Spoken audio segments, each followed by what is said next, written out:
তো আজকে আমি আপনাদের মাঝে ইউরোপের আরও একটি স্কলারশিপ নিয়ে আলোচনা করব। এটি মূলত প্রোভাইড করে থাকে অস্ট্রিয়ার গভর্নমেন্ট, যা institute of science and technology থেকে সাধারণত প্রতি বছর অ্যানাউন্সমেন্ট করা হয়। তো এই স্কলারশিপ একটি ফুললি ফান্ডেড স্কলারশিপ প্রোগ্রাম, যা কিনা শুধুমাত্র পিএইচডি স্টাডির ক্ষেত্রেই তারা অফার করে থাকে। এবং আপনারা যারা সায়েন্স অ্যান্ড টেকনোলজি রিলেটেড ডিপার্টমেন্টে পড়েন তারাই শুধুমাত্র এই স্কলারশিপ প্রোগ্রামটিতে আবেদন করতে পারবেন। আর এই স্কলারশিপ আবেদনের জন্য আপনাদেরকে আগে থেকে কোনো প্রফেসরের অ্যাকসেপ্টেন্স লেটার দরকার নাই, আপনারা ডিরেক্টলি অ্যাপ্লিকেশন করতে পারবেন। এবং যারা আপনারা ব্যাচেলর স্টুডেন্ট আছেন বর্তমানে, অর্থাৎ যারা চতুর্থ বর্ষে পড়াশোনা করছেন, তারা চাইলে ডিরেক্টলি পিএইচডির জন্য আবেদন করতে পারেন। আর এটি মূলত একটি 5 বছরের কন্ট্রাকচুয়াল পিএইচডি। তো আপনারা চাইলে 4 থেকে 4.5 বছরেও শেষ করতে পারেন। আবার কারোর যদি আরও সময় লাগে তাহলে সেক্ষেত্রে আপনারা অ্যাপ্লাই করতে পারেন লং কন্ট্রাক্ট এক্সটেনশনের জন্য। এবং এই স্কলারশিপ চলাকালীন আপনারা চাইলে আপনাদের ফ্যামিলিকেও সঙ্গে নিয়ে অস্ট্রিয়াতে বসবাস করতে পারেন। এবং পার্ট টাইম জবের ক্ষেত্রে তাদের একটি রেস্ট্রিকশন রয়েছে, তারা সাধারণত পার্ট টাইম আপনাদেরকে করতে দিবে না। তবে আপনারা চাইলে অন ক্যাম্পাসে কিছু টিএ বা আরএশিপ করতে পারেন, যেখান থেকে আপনারা এক্সট্রা কিছু ইউরো আপনারা প্রতি মাসে আর্ন করতে পারেন। আর আপনাদের পড়াশোনা শেষ হয়ে গেলে আপনারা 12 মাস পর্যন্ত একটি জব সেকিং ভিসা পাবেন। তো এই ভিসার আন্ডারে আপনারা চাইলে জব করতে পারেন বা আপনারা চাইলে আপনাদের হায়ার স্টাডির জন্যও পজিশন খুঁজতে পারেন। তো এই লিঙ্কটি আমি আমার কমেন্ট বক্সে দিয়ে দিব, এখানে গেলে আপনি এই স্কলারশিপ সম্বন্ধে আরও যাবতীয় বর্ণনা পেয়ে যাবেন। তো এই স্কলারশিপটির স্ট্রাকচার এবং ফেজ নিয়ে এখন আলোচনা করব। তো প্রথম ফেজে তারা সাধারণত কিছু রোটেশন করে, অর্থাৎ আপনাদেরকে 2 থেকে 3টি ল্যাবরেটরি তারা রোটেশন করাবে এবং ল্যাবরেটরির কিছু টেকনিক আপনাদের মাঝে তারা শেয়ার করবে। এবং তার পাশাপাশি কিছু ইলেকটিভ কোর্স থাকবে, কিছু কম্পালসারি কোর্স থাকবে এবং একটি কোয়ালিফাইং এক্সাম তারা নিবে। প্রথমত তারা এই অপশনটি 1 থেকে 2 বছরের জন্য চালু রাখে। তো আপনি যখন কোয়ালিফিকেশন এক্সামে পাস করে যাবেন তখন মূলত আপনার ফেজ 2টা চালু হবে। এবং ফেজ 2তে আপনাদের মেইন যে পিএইচডি থিসিস, যে রিসার্চটা হবে সেটা কন্ডাক্ট হবে এবং তার সাথে সাথে যেই রিসার্চ বা টিচিং অ্যাসিস্ট্যান্টশিপ বললাম সেগুলো চলতে থাকবে এবং আপনাদের রেগুলার একটি প্রোগ্রেস রিভিউ বা প্রোগ্রেস প্রেজেন্টেশন আপনাদেরকে দিতে হবে, যা 3 থেকে 5 বছর পর্যন্ত আপনাদের হবে। তো বেনিফিট বা ফ্যাসিলিটিসগুলোর মধ্যে যদি আমি বলি তাহলে ফুল টিউশন ফি ওয়েভার পেয়ে যাবেন এবং এখানে আবেদনের জন্য আপনাকে কোনো রকমের অ্যাপ্লিকেশন ফি জমা দিতে হবে না। আর স্টাইপেন্ডের ক্ষেত্রে সাধারণত ফেজ 1 অর্থাৎ প্রথম 2 বছর আপনারা 1450 ইউরো করে পাবেন। আর পরের যেই বছর অর্থাৎ 3 থেকে 5 বছর পর্যন্ত আপনারা 2800 ইউরো করে প্রতি মাসে পাবেন। এবং এখানে একটি এক্সট্রা বেনিফিট করার কথা বলে দিই যে আপনারা প্রতি বছর জুন এবং নভেম্বরে ডাবল স্টাইপেন্ড পাবেন, অর্থাৎ প্রত্যেকটা স্কলারশিপ যেমন 12 মাসের দেয় যে প্রতি বছর, এটা আপনারা 14 মাসের পাবেন। এবং অ্যাকোমোডেশন আপনারা ফ্যাসিলিটিস পেয়ে যাবেন অন ক্যাম্পাস এবং মেডিকেল ইন্স্যুরেন্স ফুল কাভার করবে। এবং আপনারা যদি কনফারেন্স এবং ওয়ার্কশপে যেতে চান তাহলে পুরো ট্রাভেল অ্যালাউন্সটাই তারা বেয়ার করবে। তবে এই স্কলারশিপের আন্ডারে আপনারা কোনো এয়ার টিকিট পাবেন না, তার মানে আপনাদেরকে নিজের টাকায় টিকিট কেটে অস্ট্রিয়াতে আসতে হবে। রিকোয়ার্ড ডকুমেন্টের মধ্যে প্রথমেই হচ্ছে আপনাকে অনলাইনে অ্যাপ্লিকেশন করতে হবে, আমি এই লিঙ্কটি ডিসক্রিপশন বক্সে দিয়ে দিব। এবং একটি সিবি লাগবে, অবশ্যই চেষ্টা করবেন আপনারা ইউরোপাস সিবি বানানোর জন্য। তো এই লিঙ্কে গেলে আপনারা ইউরোপাস সিবি খুব সহজেই বানিয়ে ফেলতে পারবেন।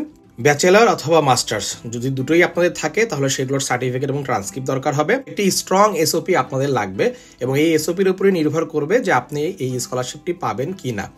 তো আপনাদের যাদের মধ্যে এসওপি লেখার ধারণা কম বা অনেকে আমাকে প্রশ্ন করেন যে ভাইয়া কিভাবে একটা ভালো এসওপি লিখবো, তো এই ভিডিওর লিঙ্কে চলে গেলে আমি একটি ভিডিও এখানে করে দিয়েছি। তো আশা করছি আপনারা এই ভিডিওটি দেখলে আপনারা একটি সুন্দর এসওপি লিখে ফেলতে পারবেন। এবং তাদেরও কিছু স্পেসিফিক কথা আছে যে এসওপিতে কি কি থাকতে হবে, সেগুলো এই লিঙ্কে গেলে আপনারা পেয়ে যাবেন।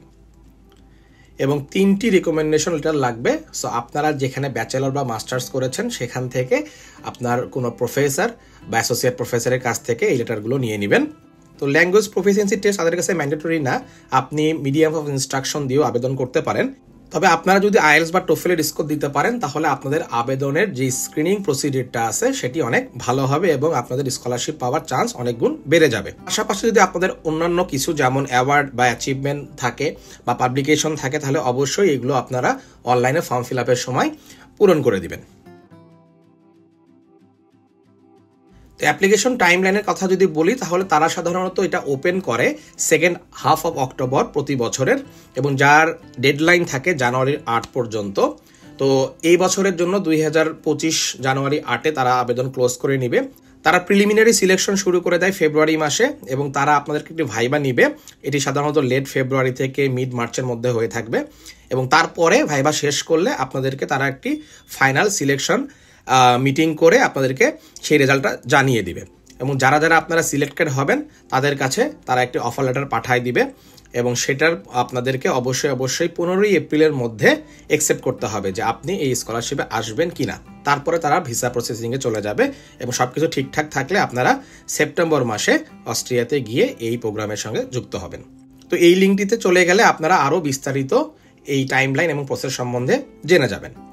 তো তাদের কিছু ক্রাইটেরিয়া আছে যে আপনি কিভাবে সিলেক্টেড হবেন এই স্কলারশিপের। তো সেটার আমি একটু ব্রিফলি আপনাদের মাঝে এখন বলতে চাই যে যারা আপনারা আন্ডারগ্রেড করবেন তাদের অবশ্যই আন্ডারগ্রেডের যে পারফরমেন্স অর্থাৎ আপনাদের যে সিজিপিএ বা সেই সময়কার যদি কোনো স্কিল থাকে সেগুলো তারা খুব ভালোভাবে লক্ষ্য করে এই স্ক্রিনিং প্রসিডিওরের সময়। এর পাশাপাশি যেই প্রফেসরের কাছ থেকে আপনি রিকমেন্ডেশন লেটার নেবেন সেই লেটারের উপরেও তারা একটি মার্কিং দিয়ে থাকে। তাই আপনারা চেষ্টা করবেন যার কাছ থেকে আপনি রিকমেন্ডেশন লেটার নেবেন যেন অবশ্যই আপনার স্কিল বা আপনার যে অ্যাবিলিটিগুলো আছে তারা যেন সেই সমস্ত কথাগুলো খুব সুন্দরভাবে গুছিয়ে লিখে দেয় রিকমেন্ডেশন লেটারে। এবং স্টেটমেন্ট অফ পারপাস এটি খুবই ইম্পর্টেন্ট। ইউরোপের ক্ষেত্রে আপনারা এটিকে সর্বোচ্চ গুরুত্ব দিবেন। তো আমি যেরকম আগেই বলে দিয়েছি যে আমার ভিডিও লিঙ্কে গেলে আপনারা দেখতে পারবেন যে কিভাবে একটি ভালো এসওপি লেখা যায়, তো ওটা আপনারা দেখে নিতে পারেন। এবং অ্যাডিশনাল কিছু রিলেভেন্ট স্কিল যদি আপনাদের থাকে যে আপনাদের ফিল্ড স্পেসিফিক বা আপনারা যদি কোনো ইন্টার্নশিপ করে থাকেন বা কোনো অলিম্পিয়াডে অংশগ্রহণ করে থাকেন বা আপনারা যদি কোনো প্রোগ্রামিং ল্যাঙ্গুয়েজ জানেন এগুলো আপনাদের জন্য একটা এক্সট্রা পয়েন্ট যোগ করবে স্ক্রিনিং প্রসিডিউরের সময়। এবং এর পাশাপাশি আপনাদের কিছু ভলেন্টারি এক্সপিরিয়েন্স বা আপনারা অন্য কোনো দেশে যদি 7 দিন বা 10 দিনের কোনো ইন্টার্নশিপ করে থাকেন বা লিডারশিপ প্রোগ্রামে যদি আপনারা অংশগ্রহণ করে থাকেন এগুলোর সার্টিফিকেট থাকলেও আপনারা অবশ্যই এই প্রোগ্রামের সময় যখন আবেদন করবেন তখন জমা দিবেন। আর আপনারা যারা আপনাদের মেজর চেঞ্জ করতে চান অর্থাৎ আপনারা সায়েন্সের একটা ফিল্ডে রয়েছেন কিন্তু সায়েন্সের আপনারা অন্য একটি ফিল্ডে ইন্টারেস্টেড এরকম ক্যান্ডিডেটরাও এই স্কলারশিপে আবেদন করতে পারেন। তো আপনারা আপনাদের যে স্টেটমেন্ট অফ পারপাস লিখবেন সেখানে খুব সুন্দর করে এই কথাটি বলবেন যে আপনি কেন আসলে আপনার ফিল্ডটা চেঞ্জ করতে চান, তারা এটাকে অনেক ওয়েলকাম করে। তো এই ছিল আজকে ছোট একটি ভিডিও। আশা করছি ভিডিওর মাধ্যমে আপনারা একটি কম্প্রিহেন্সিভ ইনফরমেশন পেয়ে গেলেন এই আইএসটি পিএইচডি প্রোগ্রাম নিয়ে। তো আপনাদের যদি এর বাহিরেও কোনো প্রশ্ন থাকে তাহলে অবশ্যই কমেন্ট করবেন, আমি চেষ্টা করব আপনাদের কমেন্টে রিপ্লাই দেওয়ার জন্য। তো আপনাদের হায়ার স্টাডি যাত্রা শুভ হোক সেই কামনা করে আজকের মতো আমি এখানেই শেষ করছি। আসসালামু আলাইকুম।